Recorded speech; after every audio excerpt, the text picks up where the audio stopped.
Gusto mo bang mapunta sa kalangitan? Ako po si Father Fiel Pareha at ito po ang ating segment, ang Daily Devotion, na kung saan tayo po ay magdarasal, magbabasa at magdidilay kasama ng salita ng Diyos sa buong taon. Manalangin tayo. Sa ngalan ng Ama, ng Anak at ng Espiritu Santo. Amen.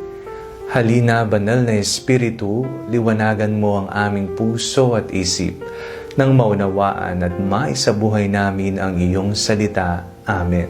Our Bible passage for today is from the Gospel of St. Matthew chapter 19, verses 16 to 22, and I read it for you.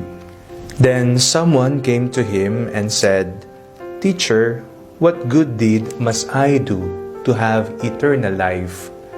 And he said to him, "Why do you ask me about what is good? There is only one who is good. If you wish to enter into life, keep the commandments." He said to him, "Which ones?" And Jesus said, "You shall not murder, you shall not commit adultery, you shall not steal, you shall not bear false witness, honor your father and mother. Also you shall love your neighbor as yourself." The young man said to him, "I have kept all this. What do I still lack?" Jesus said to him, "If you wish to be perfect, go, sell your possessions and give the money to the poor, and you will have treasure in heaven. Then come, follow me." When the young man heard this word, he went away grieving, for he had many possessions. Ang kalangitan ba sa piling ng ating mapagmahal na Diyos ang iyong goal sa buhay? Ang layunin mo ba na makamit ay ang maging banal nang sa kahuli-hulihan ng panahon, kung tayo ay yayaon na dito sa mundong ating ginagalawan, ay mapunta ka sa kalangitan? Ang binasa po nating ebanghelyo sa araw na ito ay isang halimbawa na kung saan mayroon daw isang mayaman na tao, isang batang mayaman na tao na lumapit sa Panginoon. Tinanong niya, "Maestro, ano po ang aking gagawin upang mapasa akin ang buhay na walang hanggan?" Sinabi ni Jesus ang mga kautusan ng Panginoon. At ang tugon ng batang lalaking mayaman ay, "Ginagawa ko naman po lahat iyan." Kaya naman ang tugon ni Jesus ay, "Umuwi ka, ibenta mo ang iyong ari-arian at ipamigay mo sa mga may hirap." Alam niyo po ang naging reaksyon ng tao?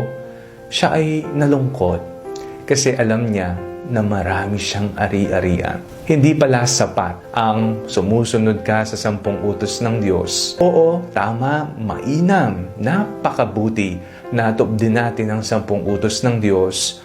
Ngunit, lagi nating tatandaan na ang kaharian ng Panginoon ay hindi lamang nakabase sa 10 utos ng Diyos, kung hindi sa pamumuhay natin at sa pagtulong natin sa ating kapwa. Hindi ho ba binuod ng Panginoon ang 10 utos sa 2? Ang mahalin mo ang Panginoon ng iyong buong lakas, sigla, kaisipan, damdamin at kaluluwa, at mahalin mo ang iyong kapwa kung paanong mahal mo ang iyong sarili. Kung mahal mo ang Diyos, mahalin mo rin ang mga mahal ng Diyos, ang iyong kapwa. Nalungkot siya sapagkat nakita po natin ang reaksyon niya.